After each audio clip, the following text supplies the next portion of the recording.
Assalamualaikum warahmatullahi wabarakatuh. Perkenalkan, nama saya Siti Arismatu Nafisa. Saya di sini akan menjelaskan dan sekaligus menjawab pertanyaan dari soal mata kuliah otomasi industri. Di sini ada 9 soal, dan soal yang pertama, apa itu listrik dan bagaimana listrik bisa dibuat? Sebelumnya ada yang udah tahu dasar listrik itu apa? Baik, jika tidak ada yang belum tahu, di sini saya akan menjelaskan apa itu listrik. Pengertian arus listrik secara umum adalah energi yang bisa disalurkan melalui media penghantar berupa kabel. Dan adanya arus listrik ini dikarenakan muatan listrik yang mengalir dari saluran positif menuju ke saluran negatif. Di dalam kehidupan sehari-hari manusia, listrik tentu memiliki peran yang begitu penting. Selain bisa digunakan untuk penerangan, listrik tentu juga bisa digunakan untuk sumber energi lain, misalnya untuk tenaga dan juga hiburan. Kita bisa menghasilkan listrik dengan memutar proses poros generator. Dari generator menghasilkan pergerakan dan turbin uap yang terpenting dari pembangun listrik. Dan untuk memutar turbin uap ini, pembangkit tenaga listrik sering menggunakan berbagai tahapan turbin.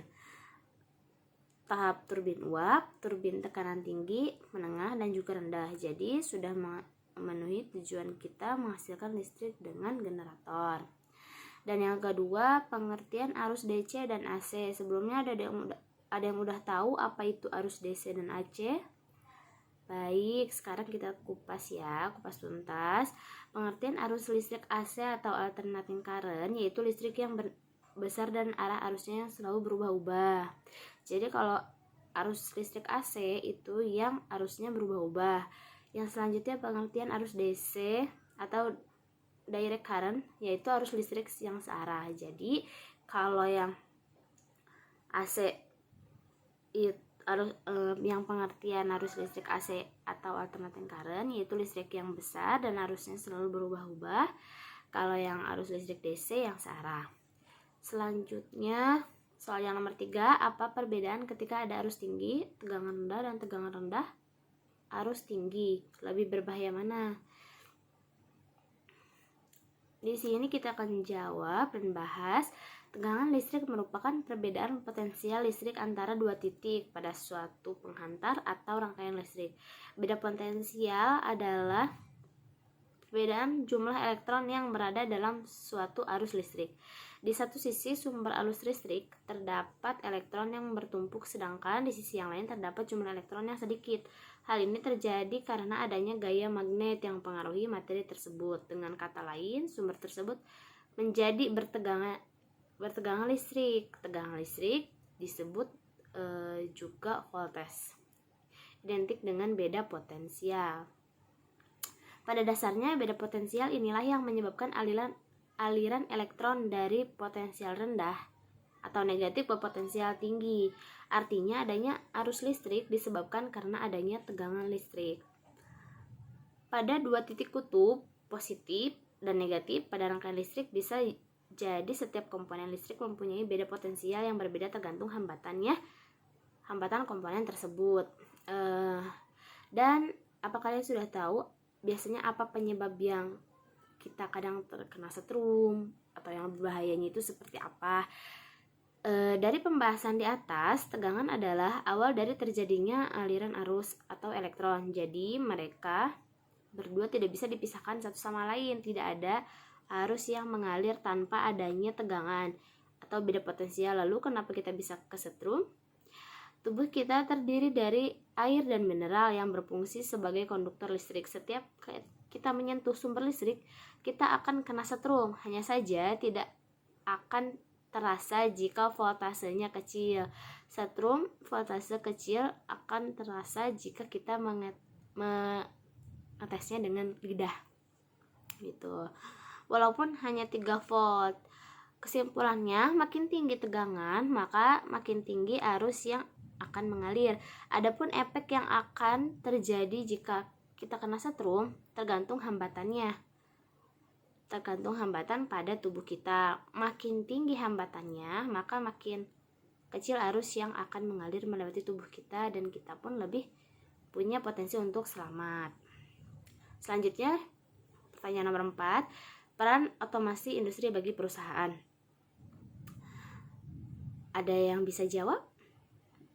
Baik, di sini pemanfaatan otomasi industri ini bisa dilakukan untuk meningkatkan kualitas produk, keandalan, dan juga tingkat produksi sambil mengurangi biaya produksi dan juga desain dengan cara mengadopsi tenaga dan juga layanan yang lebih baru, inovatif, dan juga lebih terintegrasi. Dan soal nomor 5, karena arus pada PLN menggunakan arus apa dan mengapa PLN menaikkan tegangan? Di sini akan dijawab, arus searah mengalir hanya dalam satu arah. Arus bolak-balik mengalir bolak-balik sekian kali dalam sedetik.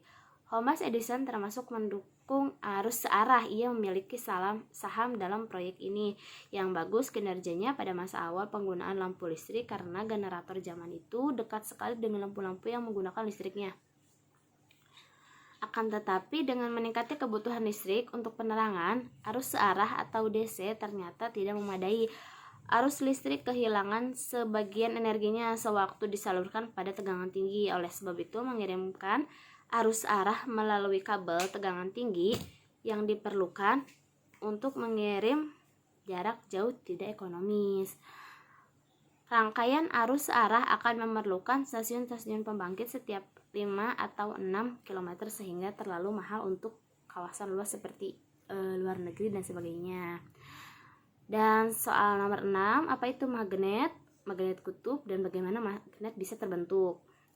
Pengertian dari magnet sendiri, benda yang memiliki kemampuan menarik benda-benda yang lain yang ada di sekitarnya. Magnet merupakan suatu objek yang di dalamnya terdapat medan magnet, dan magnet sering kita jumpai saat ini merupakan magnet buatan.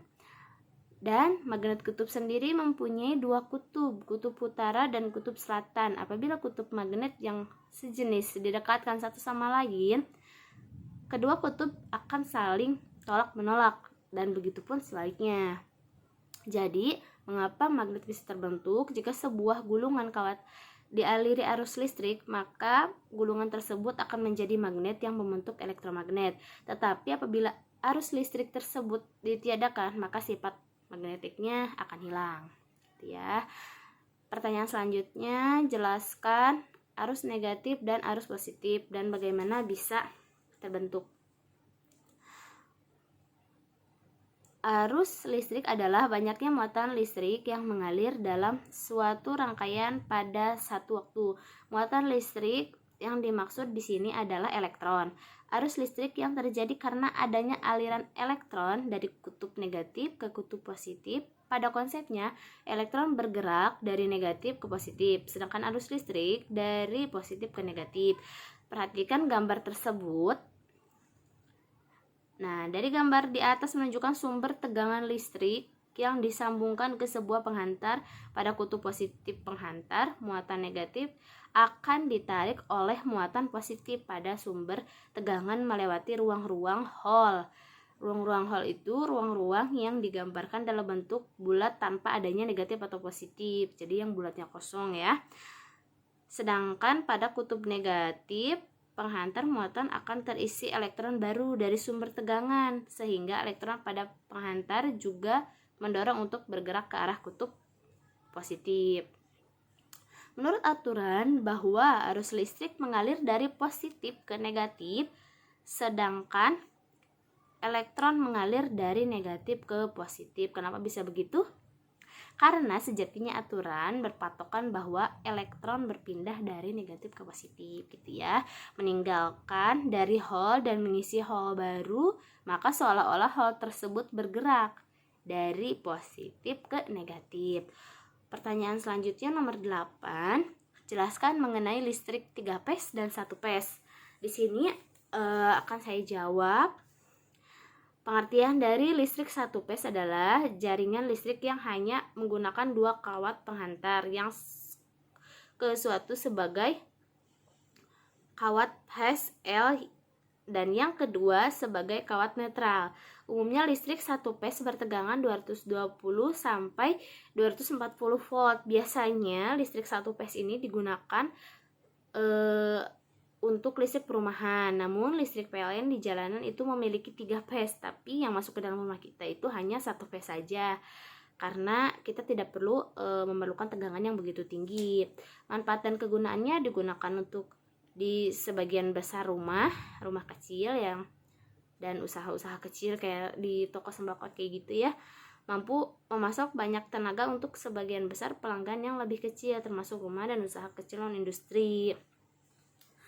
Untuk selanjutnya, listrik 3 phase adalah jaringan listrik yang menggunakan 3 kawat phase dan 1 kawat netral atau sering dibilang kawat ground. Menurut istilah, listrik 3 phase terdiri dari 3 kabel bertegangan listrik dan 1 kabel netral. Umumnya listrik 3 phase bertegangan 380 volt, banyak digunakan industri atau pabrik.